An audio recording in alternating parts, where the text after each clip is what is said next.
the deadliest leader of all time. Mao Zedong. He inspired near godlike worship among hundreds of millions of Chinese. As the hero of the peasant-backed revolution in 1949, Mao took over China, promising to bring power to the people through communism. He presented himself as the perfect leader, but there was a dark side. The early years of his communist regime would see some 3 million political dissenters put to death. But the toll from his strong-arm tactics pales in comparison to the Armageddon he unintentionally caused, a government policy gone disastrously wrong.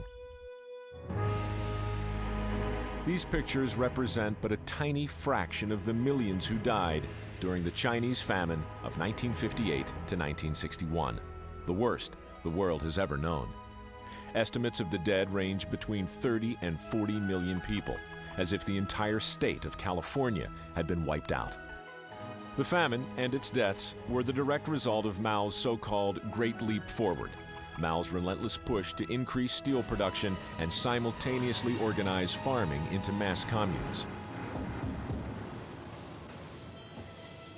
The Great Leap Forward, however, was an economic disaster and a human tragedy. The idea of organizing mass collectives to replace family farms turned out to be woefully inefficient, a vast misuse of resources. Because of Mao's headstrong determination, the Great Leap Forward was not abandoned for 3 years, during which time an extraordinary number of Chinese, tens of millions, starved to death. Yet with Mao's Cultural Revolution, the millions who survived his lethal decisions again came to revere him, despite his being the deadliest leader of all time.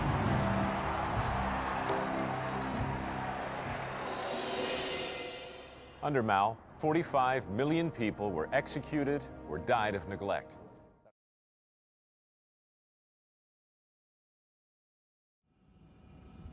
Good morning, America. I'm Kennedy Manuel.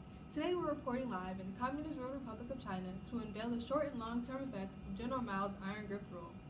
Yes, General Mao Zedong, a strictly communist ruler that's had his heart set on returning China back to its communist ways. Due to certain restrictions, we had the honor of speaking with Chairman Mao himself and one Chinese journalist and one civilian. These are their views. Let's go over to Anissa to see what's going on. Welcome to China News Today. Today we have Ms. Sam Mann, Ms. Lo Chain, and Mr. Chairman Mao himself. Thanks for being with us, you all. It's a pleasure to have you. Thank you for having me. The pleasure is all yours. I'm glad to be in Chairman Mao's presence. All right, let's jump to business. So, Ms. Chain, are you a supporter of Mao's movement or against it? Oh, I'm definitely against. I believe China suffered greatly as a result of the way Mao's movement went through. Take, for example, his Great Leap Forward, how over 50 million of the population died because he was thinking. And I mean, it was a tragic loss that could have been avoided, but due to his greed for power, a lot of people suffered.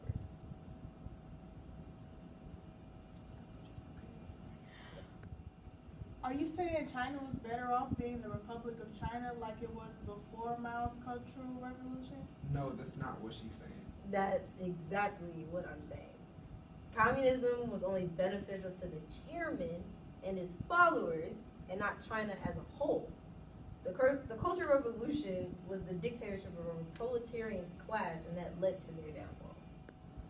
Communism is not love. Communism is a hammer we use to crush the enemy. With that being said, the Cultural Revolution was to protect the proletarian state from capitalism. Yeah, so let's commit a classicide if we think that was smart. Okay, you two, let's get back to business.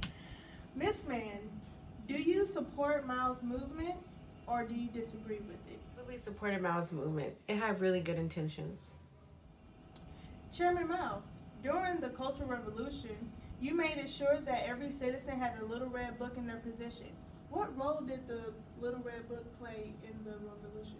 My little red book played a very important role in the Cultural Revolution because it contained brief slogans that was used to shape the Cultural Revolution.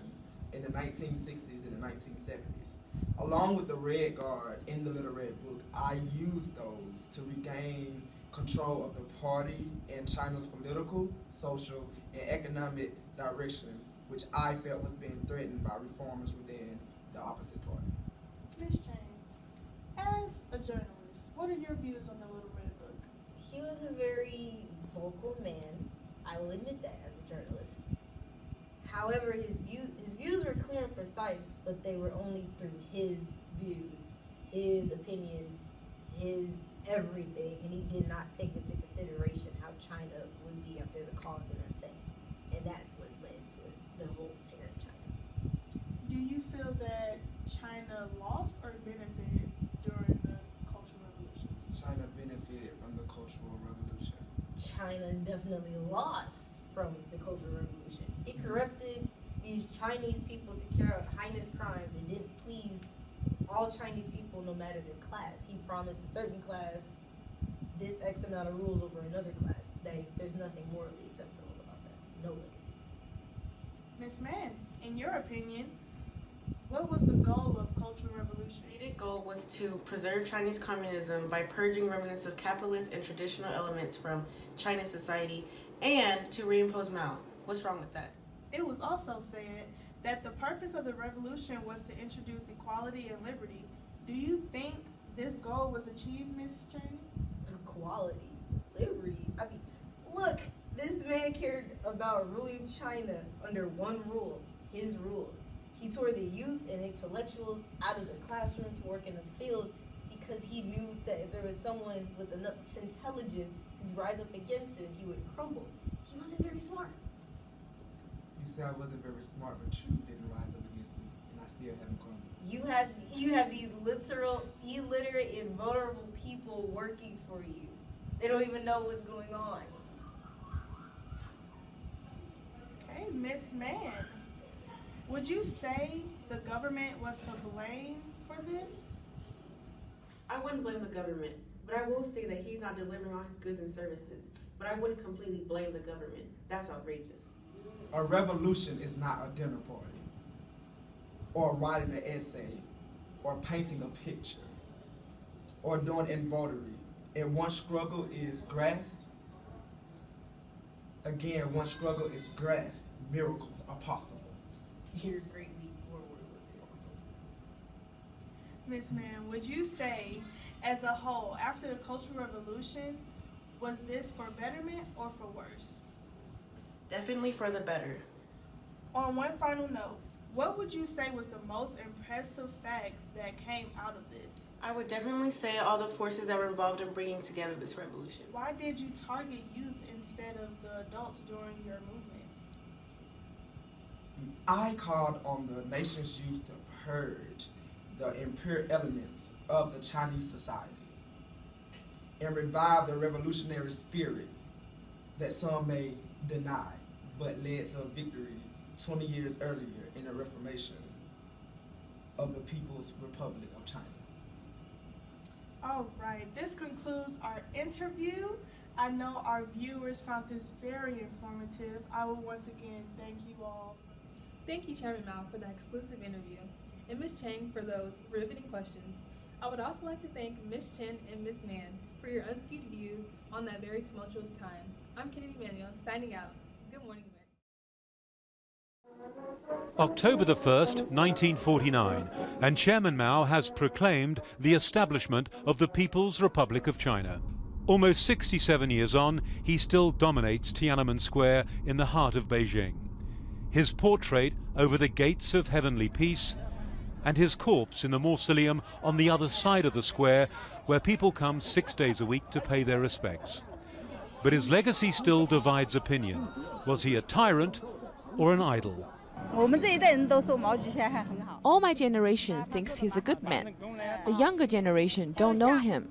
Mao had good traits and bad, but there were more good than bad. His biggest mistake was the Cultural Revolution. That revolution began in 1967, when millions of his young foot soldiers, known as Red Guards, responded to his call to rid the Communist Party of dissent.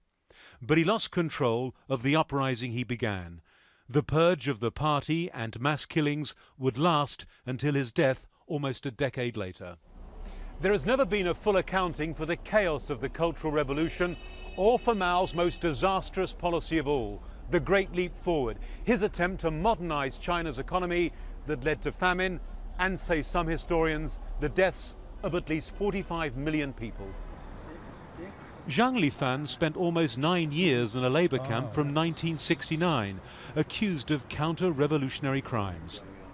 Now Zhang is an historian who insists his views on Mao are impartial. Communists love Mao because Mao is the only source for their legitimacy. Even in internal party documents, Mao has been rated 30% bad and 70% good. Mao was never totally disapproved.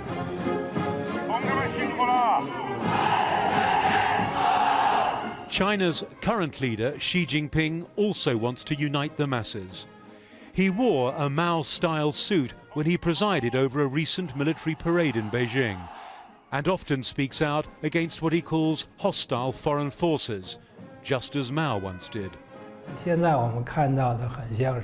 Now what we are seeing is a farce. Everyone is looking at his imitation of Mao as a joke. There's no way you can build another Mao. Because of the internet, people are not brainwashed anymore. Mao's image remains the Communist Party's most powerful symbol, and he's still a crowd puller.